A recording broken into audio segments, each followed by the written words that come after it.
May hatol na ang Navotas Regional Trial Court Branch 286 hinggil sa kaso ng pagpatay sa binatilyong si Jemboy Baltazar sa Navotas City noong nakaraang taon.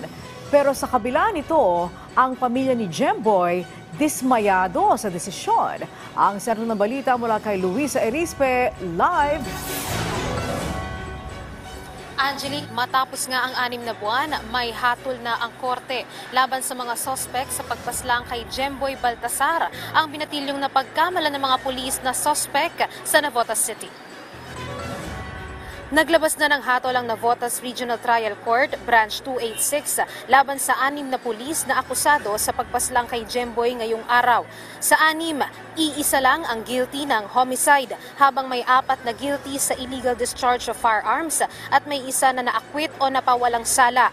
Ang hinatulan ng guilty ay si Jerry Maliban na nakakulong o makukulong ng 4 hanggang 6 na taon. Pinagbabayad din siya ng korte ng 50,000 piso para sa civil damages. Ang 4 naman na nahatulan ng illegal na pagputok ng baril ay sina Roberto Balais, Nilio Pines Esquilon, Edward Jade Blanco at Benedict Mangada. At ang napawalang sala ay si Antonio Bugayong. Matatandaan na si Maliban ang nahatulan ng guilty ngayong araw, ang pulis na unang nagpaputok ng baril at ang nakuhanan sa litrato na hindi umano naka-uniforme noong panahon ng operasyon. Noong August 2023 nangyari ang insidente at ito dapat ay follow-up operation para hulihin ang isang suspect na nagngangalang Reynaldo Bolivar. Dahil nga siya ay napagkamalan ng suspect, agad naman na binaril sa likod ng ulo si Jemboy. At inabot pa nga ng 3 oras bago napuntahan ng pamilya ang katawan ng binatilyo na lumutang naman sa tubig. Dahil naman dito, Angelique, dismayado ang nanay ni Jemboy sa desisyon ng korte sa kaso. Sabi ni Nanay Rodaliza Baltazar, para sa kanya hindi sapat na isang tao lang ang makukulong sa pagkakamatay ng kanyang anak. Makakalaya po. Yung isa lang po si Maliban lang po yung yung makukulong 4 na taon lang po. Ilang po ba yung yung buhay ng anak ko? Siya po 4 na taon lang siya makukulong. Yung anak ko habang buhay nang wala. Pinagtulong-tulungan nila yung anak kong barilin. Tapos ganun lang, makakalaya lang sila.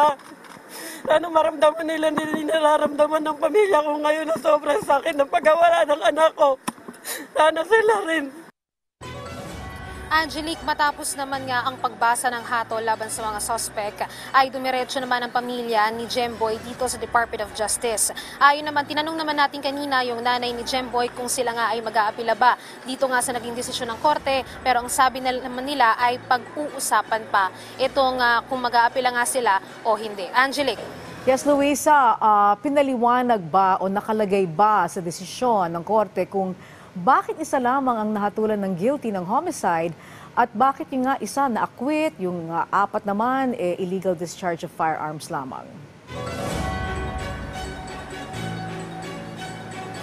Angelique, ayon na nga rin dito sa Clerk of Court at base na rin sa desisyon ng korte, ang kaso talaga ni Jerry Maliban at pati na rin itong mga pulis ay murder. Kaya lang, nahatulan lang ng homicide itong si Jerry Maliban dahil siya lang yung napatunayan nga na nagpaputok ng baril na talagang naka-aim o dito kay Jemboy. At siya ay homicide lang dahil nga hindi naman napatunayan na may pagpaplano siyang ginawa para nga masawi itong si Jemboy. Habang yung 4 naman na nahatulan ng illegal discharge of firearms, napatunayan kasi na sa tubig lamang sila nagpaputok ng kanilang baril. At yung isa naman na na-acquit o napawalang sala, kaya siya napawalang sala dahil nga hindi naman napatunayan na nagpaputok siya ng baril during operation.